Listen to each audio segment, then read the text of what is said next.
شریف چودھری صاحب سے کہتا ہوں جو D G I S P R ہے، ہم تو آپ کے پریس کانفرنس کے انتظار میں ہے D G I S P R, وہ پریس کانفرنس جس میں آپ اعلان کریں گے کہ میں خبردار کرتا ہوں اسرائیل کو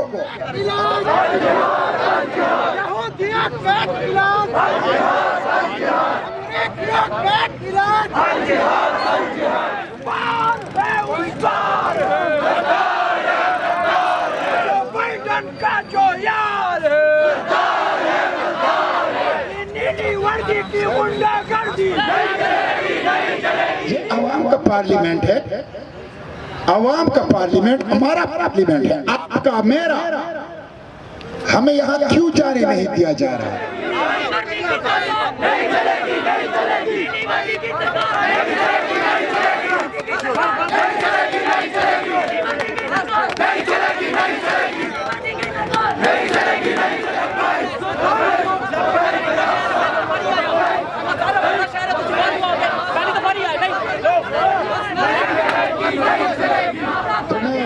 امت مسلمہ کے حکمرانوں سے کہتا ہوں، جرنیلوں سے کہتا ہوں، اللہ کا خوف کرو، اللہ کا خوف کرو۔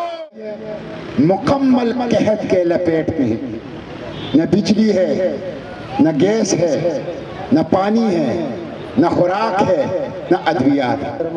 آبنا مسعود جنجوہ صاحبہ، کاشف چودھری صاحب، پیر سیالوی صاحب، محترمہ حمیرہ طیبہ صاحبہ، دیگر قائدین طلبہ و طالبات، مختلف سماجی سیاسی تنظیموں کے زعماء، حاضرین مجلس، اللہ تعالیٰ آپ لوگوں کو اجر دے۔ تفصیل سے گفتگو ہو گئی ہے، میں کوئی تقریر نہیں کرنا چاہتا، نماز مغرب سے پہلے 2-3 باتیں آپ سے کرنا چاہتا۔ جو حالات ہیں رفح کے، 15 لاکھ لوگ محاصرے میں ہیں، وہ فریاد کر رہے ہیں، وہ چیخ رہے ہیں۔ اقوام متحدہ کہتی ہے مکمل قحط کے لپیٹ میں ہے، نہ بجلی ہے، نہ گیس ہے، نہ پانی ہے، نہ خوراک ہے، نہ ادویات ہے۔ بچے رو رہے ہیں اور ماؤں کے پاس کوئی جواب نہیں ہے، اور ایک ایسے سنگ بے رحم دہشت گرد جدید ترین ہتھیاروں کے ساتھ ان پر حملہ آور، بچے ٹکڑے ہو رہے ہیں، وہ اپنے بچوں کے ٹکڑوں کو جمع کرتے ہیں، ناقابل شناخت، ناقابل پہچان، اتنی بے بسی ہے بیان نہیں کی جا سکتی، رہا نہیں جا سکتا۔ تو میں امت مسلمہ کے حکمرانوں سے کہتا ہوں، جرنیلوں سے کہتا ہوں، اللہ کا خوف کرو، اللہ کا خوف کرو۔ 15 لاکھ لوگوں کی دن دہاڑے، دن کی روشنی میں نسل کشی ہو رہی ہے، جنوسائیڈ ہو رہا ہے، بھوک سے بھی، ہتھیاروں سے بھی۔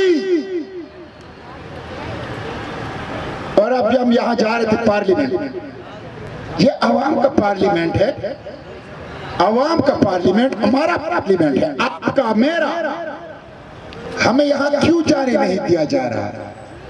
کیا یہ امریکہ کا پارلیمنٹ ہے؟ کیا یہ اسرائیل کا پارلیمنٹ ہے؟ کس چیز کا خوف ہے؟ یہ بچے، یہ خواتین، یہ نوجوان، یہ اس پارلیمنٹ کو اپنے جذبات پہنچانا چاہتے ہیں، فلسطینیوں کا درد پہنچانا چاہتے ہیں۔ آپ نے خاردار تاڑے لگا دیتے ہیں، آپ ہمیں ڈنڈوں سے ڈراتے ہیں۔ یہ امریکی غلامی اور اسرائیل نوازی ہے۔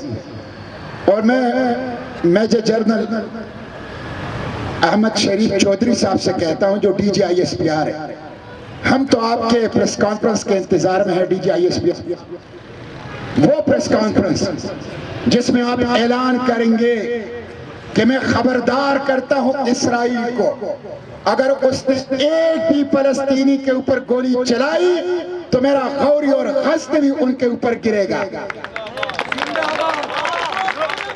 ہم تو آپ کے اس پریس کانفرنس کے انتظار میں ہیں۔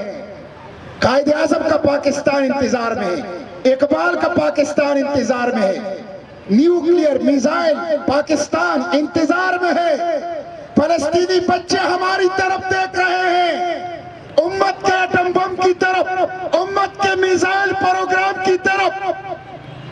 کیا ہے تم لوگوں کی ریڈ لائن؟ بتائیں نا ہمیں، کیا یہ بچے قتل ہو رہے ہیں؟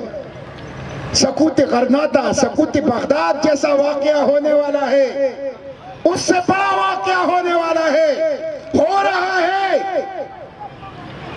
معاف نہیں کرے گی امت تم لوگوں کو، معاف نہیں کرے گی۔ اس لیے میں پھر یہ مطالبہ دہراتا ہوں کہ اب صرف ایک ہی راستہ بچا ہے غزہ کو بچانے کے لیے۔ 15 لاکھ لوگوں کو دہشت گرد نتنیاہو، دہشت گرد اسرائیل فورس، دہشت گرد فورس کے 15 لاکھ معصوم، بے گناہ، ڈیفنس لیس، زخمی بچے، خواتین جو گھیرے میں آ چکی ہے، ان کو بچانے کا صرف ایک ہی راستہ اب بچا ہے کہ پاکستان اپنی میزائلوں کا رخ اسرائیل کی طرف کر لے۔ آپ لوگوں کو یہ مطالبہ منظور ہے؟ اس کے علاوہ ڈیٹرنس اور کوئی نہیں، کوئی ڈیٹرنس نہیں۔ جمعے کے دن 5 بجے انشاءاللہ دھرنا ہمارا شروع ہوگا، اور پھر ہم پوری رات انشاءاللہ یہاں بیٹھیں گے۔ اگر ہمارے فلسطینی بچے بھوک اور پیاس کی حالت میں، ہمارے فلسطینی بہن بھائی زخمی حالت میں اس دہشت گرد فوج کے گھیرے میں بارود کے بارش میں بیٹھ سکتے ہیں، تو ہم انشاءاللہ ان سے یکجہتی کے لیے، حکمرانوں پر دباؤ بڑھانے کے لیے یہاں پر رات کو بیٹھیں گے۔ بیٹھیں گے نا آپ لوگ؟ تو سب نے اکیلے نہیں آنا ہے، اپنے بچوں کو ساتھ لائیں۔ یہ جہاد فی سبیل اللہ ہے، یہ مظلوم کے ساتھ کھڑا ہونا ہے، یہ دہشت گرد اور ظالم کے خلاف بغاوت ہے۔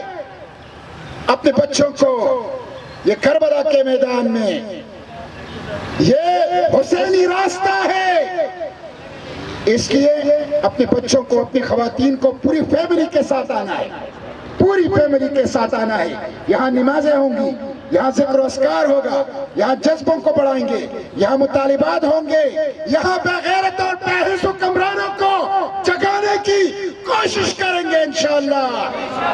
تو جمعے کے دن 5 بجے انشاءاللہ 5 بجے دھرنا شروع ہوگا، اور پھر رات تک جرے گا انشاءاللہ۔ منظور ہے نا؟ یاد رہے گا، خاندان سمیت آئیں گے انشاءاللہ۔ پہنچو۔